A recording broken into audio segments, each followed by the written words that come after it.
Assalamualaikum warahmatullahi wabarakatuh. Sebagai materi pengantar, saya akan mengulik terkait dengan sosiologi sebagai ilmu pengetahuan. Nah, untuk itu saya akan memunculkan sebuah pertanyaan. Benarkah sosiologi merupakan ilmu pengetahuan? Atau jangan-jangan sosiologi hanya sebatas pengetahuan? Atau malah kondisi yang paling terburuk, sosiologi sama sekali bukan pengetahuan? Untuk itu, mari sama-sama kita temukan jawabannya dalam video ajar berikut ini.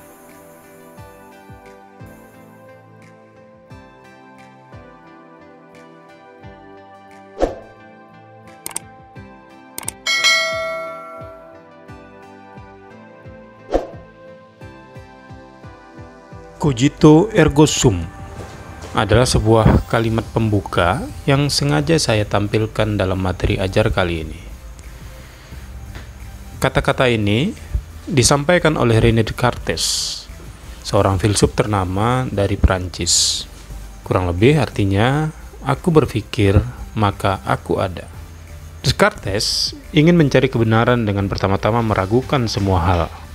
Ia meragukan kebenaran benda-benda yang ada di sekelilingnya. Ia bahkan meragukan kebenaran dirinya sendiri. Descartes berpikir bahwa dengan cara meragukan semua hal, termasuk meragukan dirinya sendiri tersebut, ia telah membersihkan dirinya dari segala prasangka yang mungkin saja menuntunnya pada sebuah jalan yang salah.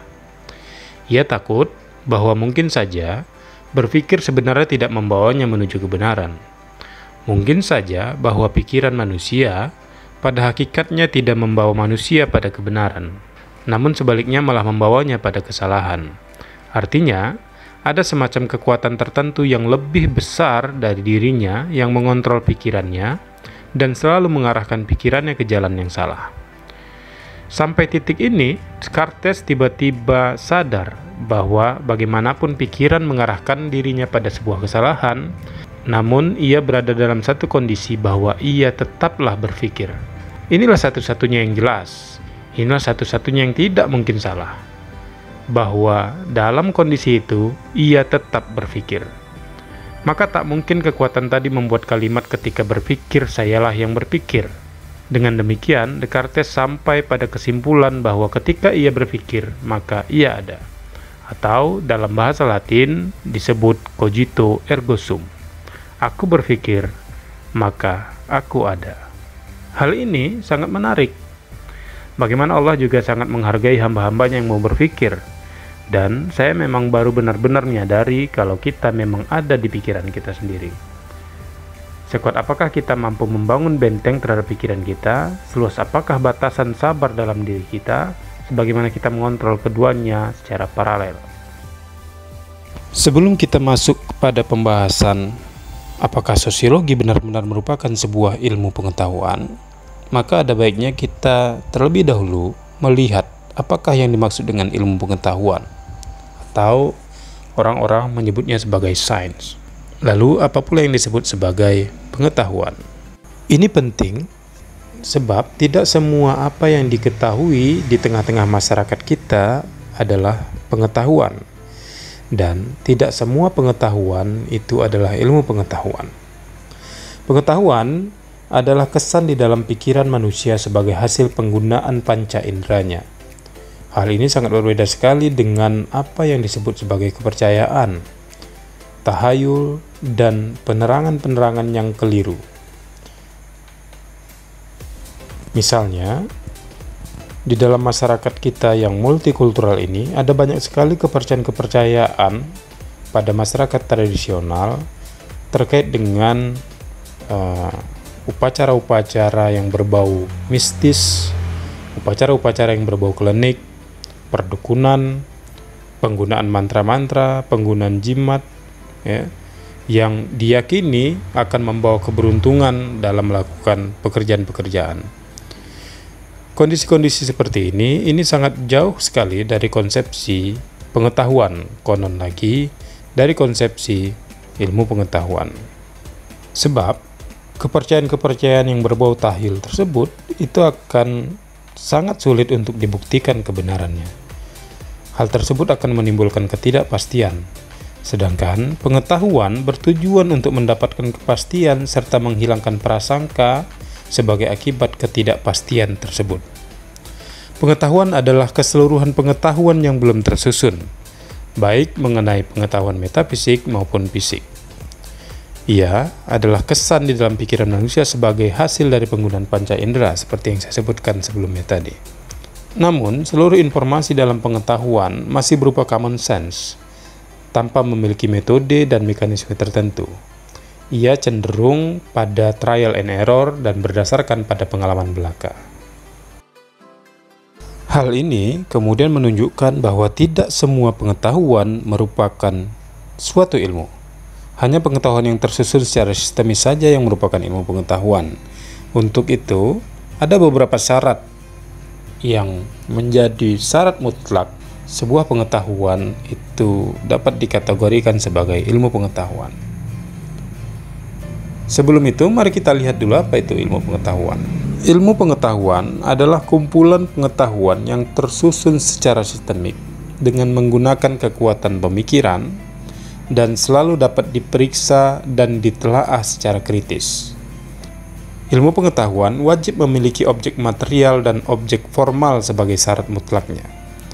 Objek material adalah sesuatu hal yang dijadikan sasaran pemikiran, sesuatu hal yang diselidiki, atau sesuatu hal yang dapat dipelajari. Apa misalnya? Ini adalah hal yang nampak secara indrawi. Manusia, tumbuhan, batu-batuan, ya, ataupun hal-hal abstrak seperti ide-ide, nilai-nilai, dan kerohanian. Itu merupakan objek material dari ilmu pengetahuan. Selanjutnya, objek formal dari ilmu pengetahuan adalah bagaimana cara seseorang memandang, cara meninjau yang dilakukan oleh seorang peneliti terhadap objek materialnya, serta prinsip-prinsip yang digunakannya. Maka ini sangat terkait dengan metode yang dipakai orang untuk menelaah sebuah objek material dari ilmu pengetahuan. Setiap bidang ilmu, baik itu ilmu khusus maupun ilmu filsafat, harus memenuhi kedua objek tersebut, yaitu objek material dan objek formal dalam ilmu pengetahuan.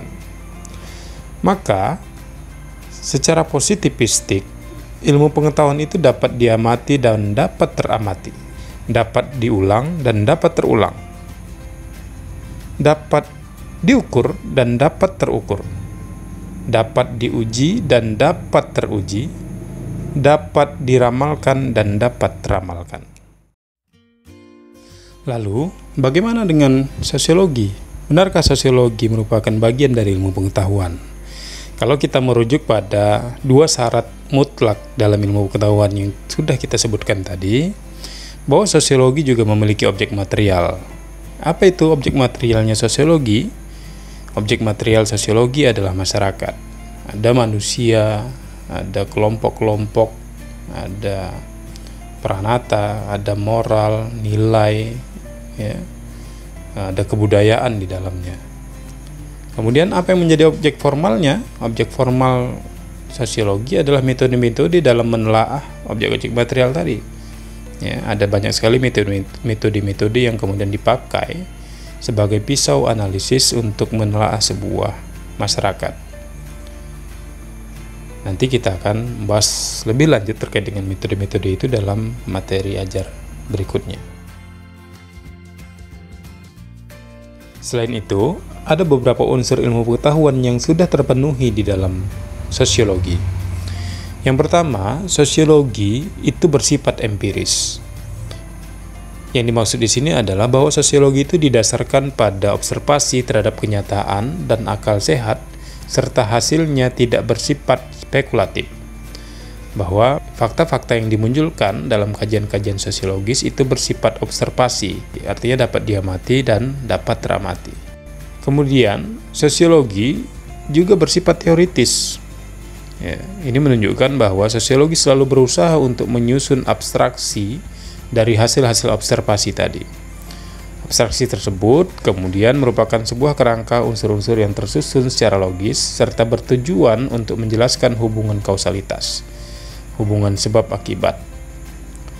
Kemudian, unsur ilmu pengetahuan berikutnya yang terpenuhi di dalam sosiologi adalah bahwa sosiologi itu juga bersifat kumulatif. Artinya, sosiologi itu dibentuk atas dasar teori-teori yang sudah ada sebelumnya. Maka sosiologi muncul sebagai teori pemberbaharu, sebagai teori yang memperbaiki, yang memperluas serta memperhalus teori-teori yang ada sebelumnya.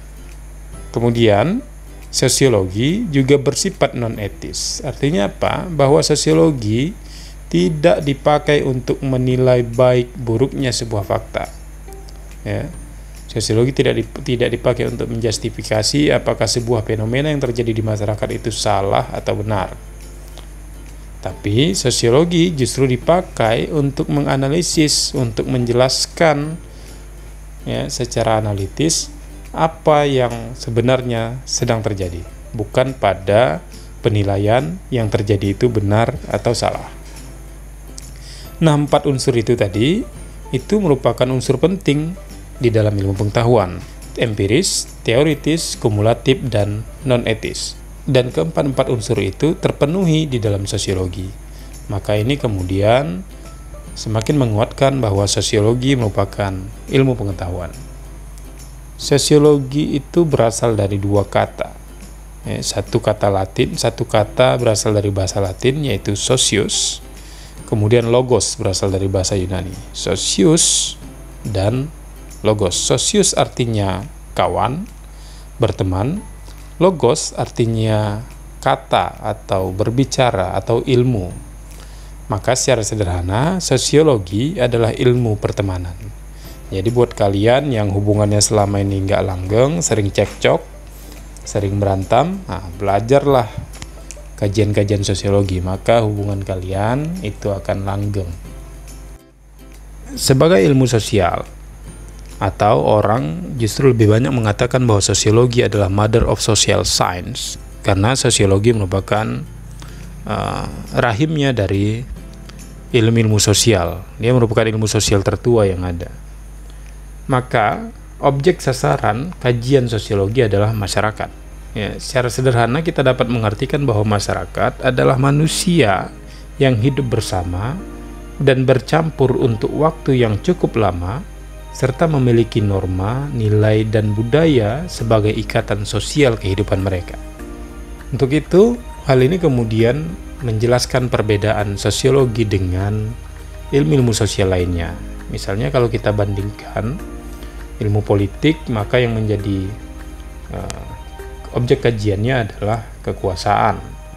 Kalau kita berbicara antropologi, maka objek kajiannya adalah kebudayaan. Kalau kita bicara ekonomi misalnya, maka yang menjadi objek kajiannya adalah kebutuhan produksi dan industri misalnya. Kalau kita bicara tentang psikologi sosial, maka objek kajiannya adalah perilaku manusia. Sementara sosiologi yang menjadi objek kajian utamanya adalah masyarakat. Auguste Comte sebagai orang yang pertama kali menelurkan istilah sosiologi mengatakan bahwa sosiologi merupakan ilmu yang mempelajari manusia sebagai makhluk yang mempunyai naluri untuk senantiasa hidup bersama dengan sesamanya. Ini semakin menjelaskan dan menegaskan bahwa objek utama dalam kajian sosiologi adalah masyarakat sebagai kelompok manusia. Jika ditelaah dari sudut sifat hakikatnya, sosiologi merupakan ilmu sosial dan bukan merupakan bagian dari ilmu alam atau ilmu kerohanian.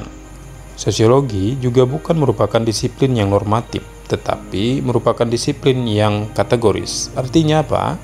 Sosiologi membatasi diri pada apa yang terjadi dan bukan mengenai apa yang seharusnya terjadi. Maka sosiologi tidak melakukan penilaian terhadap apa yang terjadi. Sosiologi juga merupakan ilmu pengetahuan yang murni dan bukan ilmu terapan. Sosiologi merupakan ilmu pengetahuan yang abstrak dan bukan merupakan ilmu pengetahuan yang konkret. Artinya bahwa yang diperhatikan adalah bentuk dan pola-pola peristiwa dalam masyarakat, tapi bukan wujudnya yang konkret. Sosiologi bertujuan untuk menghasilkan pengertian-pengertian dan pola-pola umum. Sosiologi juga merupakan ilmu pengetahuan yang empiris dan rasional. Dan terakhir, sosiologi merupakan ilmu pengetahuan yang umum dan bukan merupakan ilmu pengetahuan yang khusus. Artinya apa? Sosiologi mempelajari gejala yang umum yang ada pada setiap interaksi antar manusia. Demikian pembahasan pada materi video ajar kali ini. Semoga bermanfaat dan menambah wawasan kita bersama terkait dengan sosiologi. Sampai berjumpa pada materi-materi berikutnya. Saya akhiri. Assalamualaikum warahmatullahi wabarakatuh.